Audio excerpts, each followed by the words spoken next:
സാങ്കേതിക മേഖല മെച്ചപ്പെട്ട തൊഴിലവസരങ്ങളും അടിസ്ഥാന സൗകര്യങ്ങളും ലഭ്യമാക്കിക്കൊണ്ട് കേരളത്തെ ഒരു മുൻനിര IT ഹബ്ബാക്കി മാറ്റുക എന്നാണ് 2017 സർക്കാർ പ്രഖ്യാപിച്ച IT നയത്തിൻ്റെ ലക്ഷ്യം. വിവരസാങ്കേതിക മേഖലയ്ക്കായി 507.14 കോടി രൂപ വകയിരുത്തുന്നു. കേരള സ്പേസ് പാർക്കിൻ്റെ വിവിധ പ്രവർത്തനങ്ങൾക്കായി നബാർഡ് വായ്പ ഉൾപ്പെടെ 52.5 കോടി രൂപ വകയിരുത്തുന്നു. സർ, AVGC വ്യവസായം, animation, visual effects, gaming, comics എന്നിവ ഉൾപ്പെടെയുള്ള ഡിജിറ്റൽ വിനോദ മേഖലയിൽ പുതുസംരംഭകരെ ആകർഷിക്കാൻ സംസ്ഥാന സർക്കാർ ഒരു നയം ആവിഷ്കരിച്ചിട്ടുണ്ട്. ഈ മേഖലയിൽ സംരംഭകർക്ക് അടിസ്ഥാന സൗകര്യങ്ങൾ ഉൾപ്പെടെയുള്ള മേഖലകളിൽ സർക്കാർ സഹായം ഇതനുസരിച്ച് പ്ലാൻ ചെയ്യുന്നുണ്ട്. AI കോൺക്ലേവ്, സർ, കേരളത്തെ ആർട്ടിഫിഷ്യൽ ഇൻ്റലിജൻസിൻ്റെ ഹബ്ബാക്കി മാറ്റാൻ ലക്ഷ്യമിട്ട് 2024 ജൂലൈയിൽ IBMമായി ചേർന്ന് സംസ്ഥാന സർക്കാർ അന്താരാഷ്ട്ര AI കോൺക്ലേവ് സംഘടിപ്പിക്കും.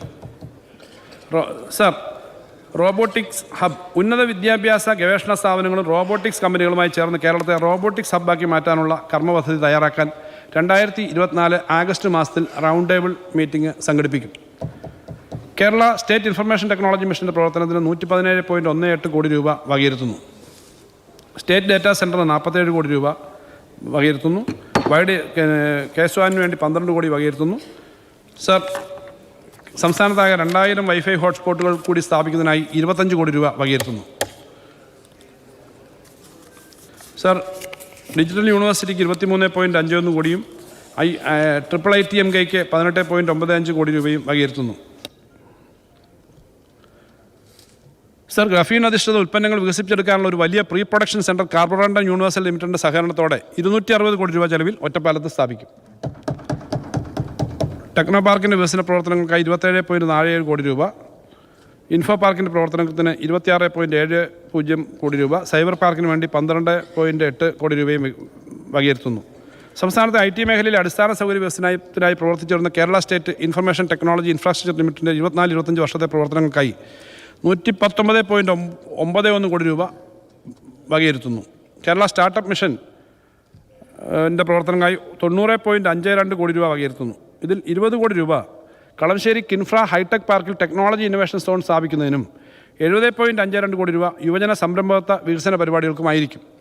സർ, ഫണ്ട് ഓഫ് ഫണ്ട്സ്, കേരളത്തിലെ സ്റ്റാർട്ടപ്പ് നിക്ഷേപങ്ങളെ ത്വരിതപ്പെടുത്തുന്നതിന് വേണ്ടി സംസ്ഥാന സർക്കാർ രൂപീകരിച്ച സംവിധാനമായ ഫണ്ട് ഓഫ് ഫണ്ട്സ് മുഖേന 46.1 കോടി രൂപയാണ് ഇതിനകം നിക്ഷേപിച്ചിട്ടുള്ളത്. ഈ നിക്ഷേപം ഇന്നത്തെ വിപണി മൂല്യം അനുസരിച്ച് 3.9 മടങ്ങ് വർദ്ധിച്ചിട്ടുണ്ട്.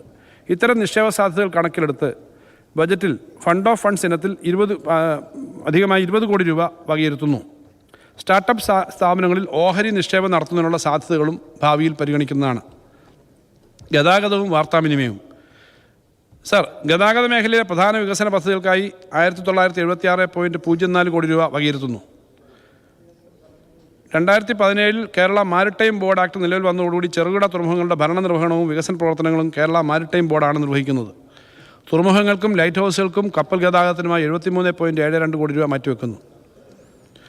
സർ, വിഴിഞ്ഞം തുറമുഖം യാഥാർത്ഥ്യമാകുന്നതോടുകൂടി കേരളത്തിലെ ഏറ്റവും പഴയ തുറമുഖങ്ങളിലൊന്നായ കൊല്ലം തുറമുഖത്തിൻ്റെ പ്രസക്തി വർദ്ധിക്കുകയാണ്.